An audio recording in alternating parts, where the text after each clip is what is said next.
Bienvenue sur Africa 24 dans cette nouvelle édition du Non-Stop Info. Au sommaire de l'actualité, le mouvement pour la renaissance du Cameroun annonce la reprise de ses manifestations dans le pays. Le MRC exige notamment la réforme du consensuel du code électoral. Au Gabon, face à la crise, l'État s'apprête à imposer une nouvelle taxe à ses agents. La taxe dénommée contribution de solidarité sur les hauts revenus obligatoires devrait toucher 28% des agents publics répertoriés. Et au Nigeria, Fumi Adubi donne une seconde vie au papier. La jeune artiste fabrique des objets décoratifs à travers du papier recyclé. Elle forme également des jeunes étudiants à la transformation des déchets.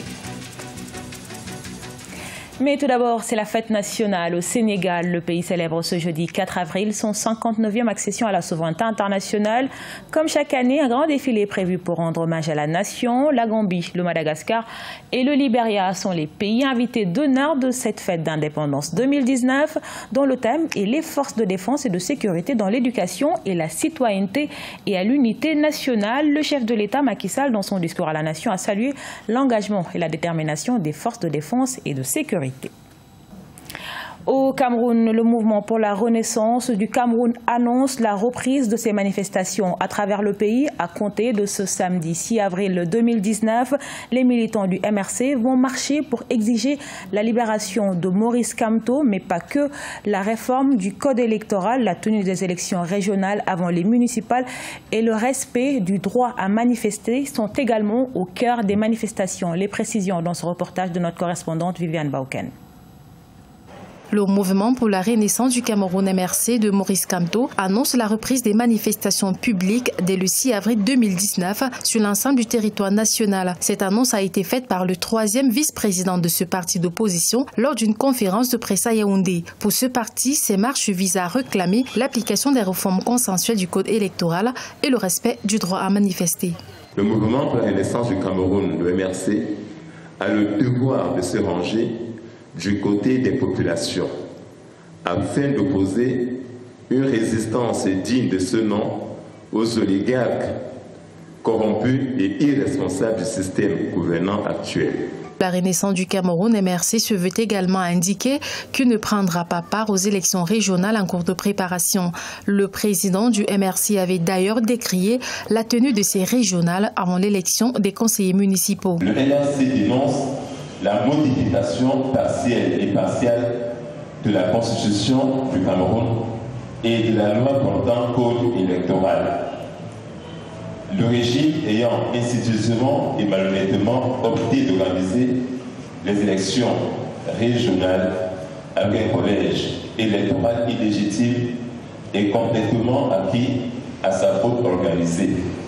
En rappel, suite à une manifestation non autorisée, le président du MRC, Maurice Kamto, et une centaine de ses manifestants avaient été interpellés puis conduits à la prison centrale de Yaoundé pour insurrection et hostilité contre la patrie. C'est une bonne nouvelle pour l'État togolais. La dette publique du pays passe en dessous des 70% à fin mars 2019. Cette amélioration est soutenue par les nombreuses réformes budgétaires engagées par les autorités qui entendent réduire la dette publique du pays à 56,4% du produit intérieur brut à l'horizon 2022. Ange Bijuno-Ménion. La politique budgétaire du Togo commence à porter des fruits. Alors qu'elle plafonnait à plus de 80% à la fin 2016, la dette publique du Togo est passée en dessous des 70% fin mars 2019. Cette amélioration des finances publiques est due notamment aux nombreuses réformes engagées par l'État togolais pour pouvoir maîtriser sa dette. Le fait d'avoir payé la dette intérieure va avoir un effet positif dans tous les cas. Ça va améliorer donc les finances de ces entreprises auprès de qui l'État s'est endetté. Et donc ça va relancer la production de ces entreprises qui suppose une création de richesses et donc d'emplois. Dans cette toile de fond, il faut noter que la dette extérieure du pays a enregistré une légère hausse. De 19,9% à fin décembre 2017, elle est passée à 20,5% à fin décembre 2018. La question pour nos États, c'est de respecter la norme de l'UEMOA, qui est donc de faire en sorte d'être en dessous des 70%. Maintenant, qu'est-ce que l'État doit devoir faire? C'est donc dans un premier temps mieux cibler les endettements, donc faire en sorte que la dette publique soit une dette vraiment indispensable pour l'économie nationale et que donc en termes de bonne gestion de la dette publique et surtout aussi faire mener des politiques qui consistent donc à créer plus de richesses. Le gouvernement togolais projette de réduire la dette publique du pays à 56,4% du produit intérieur brut à l'horizon 2022. Vers une réduction des salaires des fonctionnaires au Gabon, les agents publics dont le salaire est compris entre 650 000 à plus de 2 millions de francs CFA se verront taxés à hauteur de 5 à 15%. Cette taxe dénommée contribution sur les hauts traitements des agents publics vise, selon le gouvernement, à réduire la masse salariale. Nélé Claude Bessa. Les fonctionnaires gabonais considérés comme percevant de hauts revenus sont invités à la solidarité. En effet, le pays pourrait bientôt faire adopter au Parlement la loi portant contribution de solidarité sur les revenus visant à prélever de 5 à 15% du salaire brut des agents dont l'émolument est à partir de 650 000 francs CFA. Concrètement, les fonctionnaires touchant entre 650 000 francs CFA et 1 500 000 francs CFA seront taxés à hauteur de 5% de leurs revenus, ceux se situant entre 1 501 000 francs CFA et 2 millions de francs CFA devront laisser 10% de leurs revenus dans les caisses du Trésor public. Enfin, ceux touchant 2 millions 1 francs CFA et plus devront contribuer à hauteur de 15%. Aujourd'hui, il s'agit pour le Gabon, qui sort progressivement d'une conjoncture difficile, d'aller un peu plus loin pour travailler sur les points faibles structurels de son économie. Il faut comprendre cet effort qui est demandé aux fonctionnaires comme devant aider à la réduction des déficits. Ce prélèvement obligatoire devrait toucher 28% des 105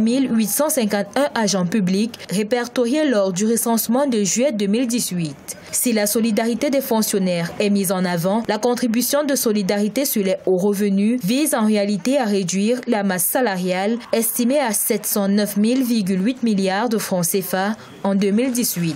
C'est une mesure macro, mais qui aura un impact microéconomique sur le pouvoir d'achat des individus visés. Effectivement, ces personnes-là verront une partie de leurs ressources amputées, mais l'effort global que l'État a à faire au niveau de sa masse salariale va être réduit. Un impôt de plus pour les fonctionnaires gabonais à mettre à l'actif des mesures d'austérité prises depuis juin 2018 par les autorités gabonaises afin de rationaliser les finances publiques.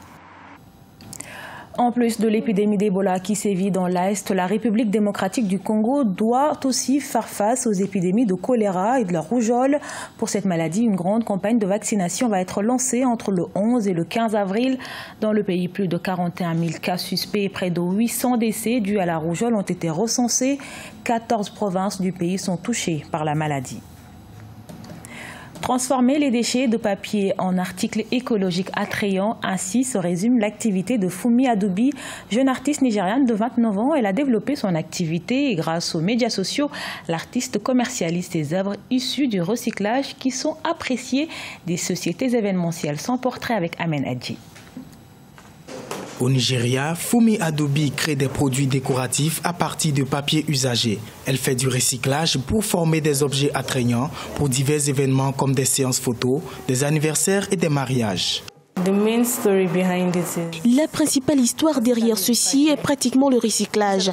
Au lieu de jeter le papier ou les vieux magazines, vous pouvez en faire des objets décoratifs pour votre maison. Il s'agit donc essentiellement de les réutiliser et de ne pas les jeter.